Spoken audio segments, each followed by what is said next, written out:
I'm Kjartan Emilsson, lead game designer of EVE Online, working for CCP Games in Iceland. And my name is Greg Boyd. I'm an attorney for Kenyon & Kenyon. We do a lot of game work. I personally do 100% game work, litigations, transactions, mostly or much of it in the MMO space. So, what have you found most interesting? well, first of all, I think it's most interesting is the fact that this sort of conference is very unusual for me. I mean, to meet people which are really outside of the game industry as such, and the subject matter is completely different than from game conferences, where the questions of law and social aspects of it are maybe not talked about so much as here. Yeah, I completely agree with you. I love this place because this is one of the very few conferences that sort of just like what you and I are doing. The game designers and the law people meet face to face, and we're sort of forced willingly, right, to sort of answer the important questions, or try to at least identify the important questions. And I think there's going to be several things in the next year that come out that are going to help sort of define the boundaries of what you can do as a game designer, and what EULAs in terms of service can do, and how they can bind you or not to your customers. Yeah. And definitely, if we watch this later, I mean, we'd have tons more knowledge than we have right now. Right now, we're kind of guessing. Yeah, it's like our experience from our game is that we are more like observers of what happens there. I mean, we are not really. I think most of the high-level action that goes on in a game is not something that we design into it, and so it's this emergent gameplay, which was so fascinating because it has all the characteristics of society and all the intrigues and everything, and it's like really like a social experiment to look at this. And we really sometimes we are completely amazed by the depth of some of the things that happens there.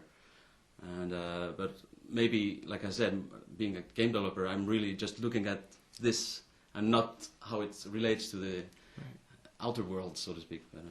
I mean, what I think about all the time is what if anything are those people in your game going to be allowed to do, particularly if it turns out to be against your wishes. If you explicitly write certain things in your contract. Clearly, the hot topic now is you cannot buy or sell items for real money. I don't know what you can do or not do in your game. A lot of folks absolutely don't agree with that. They're like, of course, the avatar is me. That I earned the blueprint. I think you have blueprints in your game, right? Of course, I can sell that blueprint for $45,000 or whatever it is. And I want to say that if you don't want them to sell the blueprint, you're the game god. You set up the sandbox, but I know a lot of people don't agree, and that's certainly an issue that's not 100% settled right now. We just have intuitions about how to settle. The problem is that, well, in our case, we really ban people for doing sales on eBay.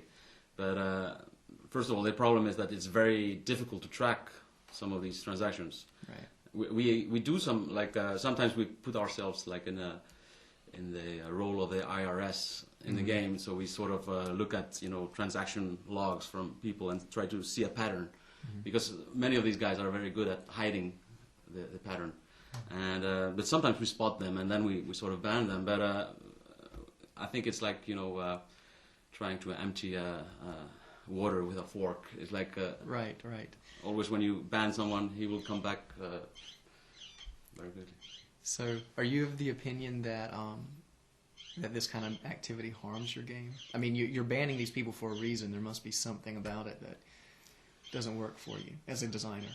Yeah, I think that as soon as you start mixing like real money into this, you sort of open up all kinds of misuse in terms of like sweatshops, where people are actually running maybe dozens of computers, and that's not, the economy is not designed for that kind of activity, and so it can put it can shift the balance in the game because of that, and so we don't want that. And also the idea that, like for example, players that use macros to actually run something automatically, I think it sort of ruins the idea of the game that there's actual people that you're playing against. You know, it's not a robot somewhere, and so just from like a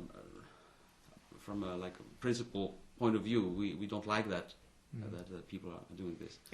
I was going to say, and my personal intuitions are you should be able to stop it, you know, as the game designer, as the builder of the sandbox. And I also think there must be some, you know, layer or some sorts of cause of action that you can have against the people that facilitate such transactions. That's what I'm saying is some people say, oh, very similar to you, it's like trying to empty a bowl of water with a fork. You know, therefore, you know, we shouldn't even try. There are always going to be shadow servers out in Bulgaria or something. And if you ever tried to get a shadow server in Bulgaria, you'll know what I'm talking about.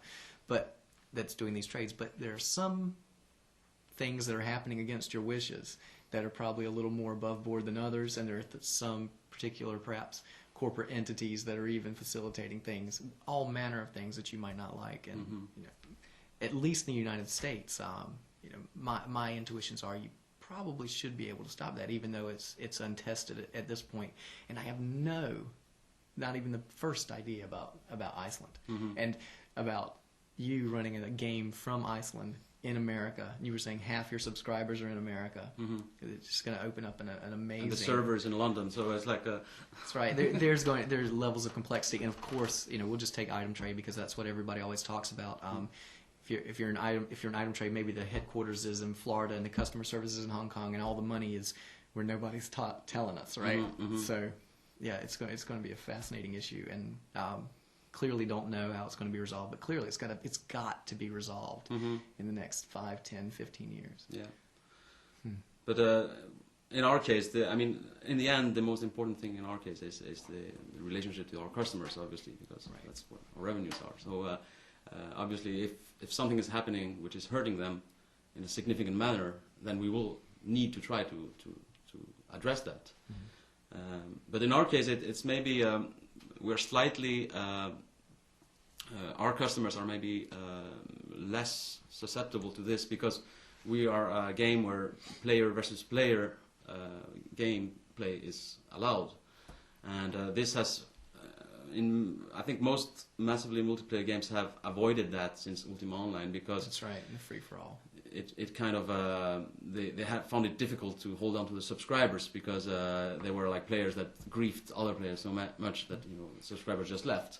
Right, and before that, I think Meridian 59, same story. Yeah, so it has been, you know, the conventional knowledge is here to try to avoid that kind of gameplay. But we think it's so much more fun to have player versus player that, you know, it's worth it trying to make a game that works with that. And I think we managed to balance it because we sort of allow both.